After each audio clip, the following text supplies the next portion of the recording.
Assalamualaikum warahmatullahi wabarakatuh. Pagi hari ini pelajaran bahasa Indonesia kita akan mengulas tentang ide pokok, fakta, dan opini yang meliputi ide pokok paragraf, pidato, dan artikel. Sebelum memulai pelajaran hari ini, marilah kita mengucapkan Bismillahirrahmanirrahim. Marilah kita mulai pelajarannya, yaitu ide pokok paragraf, pidato, dan artikel. Ide pokok atau gagasan utama merupakan pernyataan yang menjadi inti pembahasan.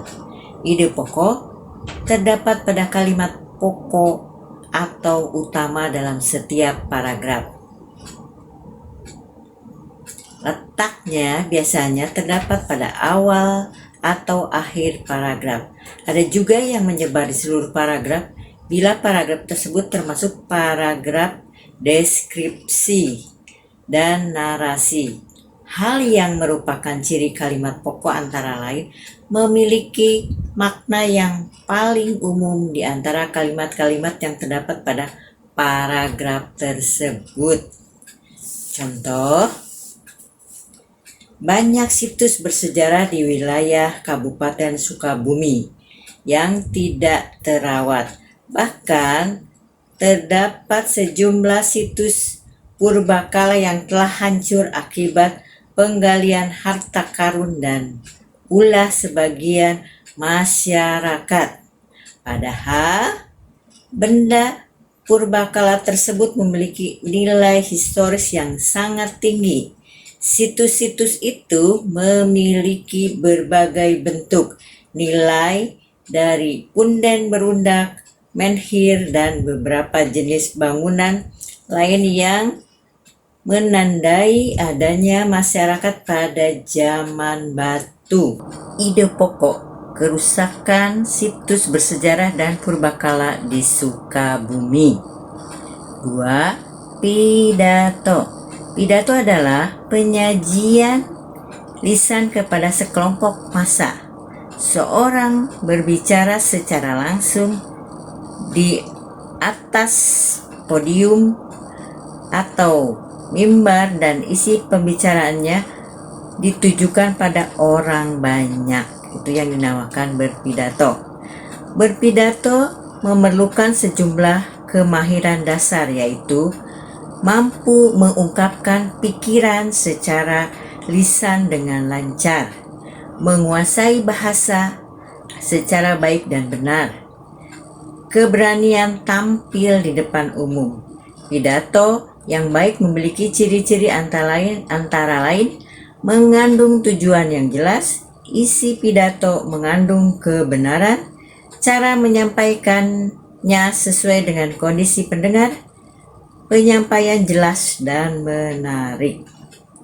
Langkah-langkah berpidato adalah sebagai berikut. 1. Menentukan topik dan tujuan pidato. 2. Mengumpulkan bahan yang didapat dari koran atau buku yang menyajikan masalah yang berhubungan dengan materi yang akan dipidatokan. Teknik-teknik dan gaya berpidato. Contoh naskah pidato, istilah-istilah populer, cerita atau humor-humor yang relevan. 3. Menyortir materi dengan pilihlah materi yang terbaik, memisahkan materi yang pokok dengan materi penunjang. 4. Pemahaman dan penghayatan materi dengan mengkaji materi secara kritis, meninjau kelayakan materi dengan halayak atau audiens, meninjau materi yang kemungkinan menimbulkan pro dan kontra, menyusun sistematika materi, menguasai materi pidato berdasarkan jalan pikiran yang logis. Untuk berpidato yang baik, jangan lupa tipsnya: kuasai materi secara utuh, Hayati suasana tempat, rasakan kedekatan dengan audiens. Artikel. Artikel adalah karya tulis lengkap yang dimuat di koran, majalah, atau internet. Bila kita menulis masalah tentang tips membina persahabatan, misalnya, dan dimuat di koran atau di media lainnya, maka tulisan itu disebut dengan artikel. Fakta dan opini. Fakta merupakan pernyataan yang tak terbantah lagi kebenarannya. Kalimat yang berisi fakta merupakan kalimat yang ditulis berdasarkan kenyataan peristiwa, suasana yang benar-benar terjadi dan bersifat objektif. Ini berbeda dengan pendapat atau opini yang kemungkinan kebenarannya relatif karena dipengaruhi unsur pribadi yang bersifat subjektif. Pendapat menulis.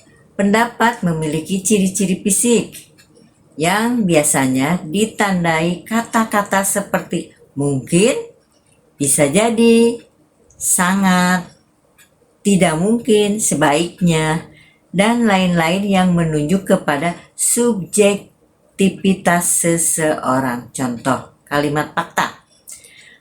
Mendiknas meresmikan Fakultas Kedokteran Universitas Muhammadiyah Jakarta pada tanggal 15 Juni 2003. Negara Indonesia terdiri atas pulau besar dan kecil. Contoh kalimat opini. Sebaiknya Anda menunggu sampai acara selesai. Langit mendung, mungkin sebentar lagi hujan deras. Nah, itulah beberapa contoh yang menyatakan ide pokok paragraf, pidato, dan artikel.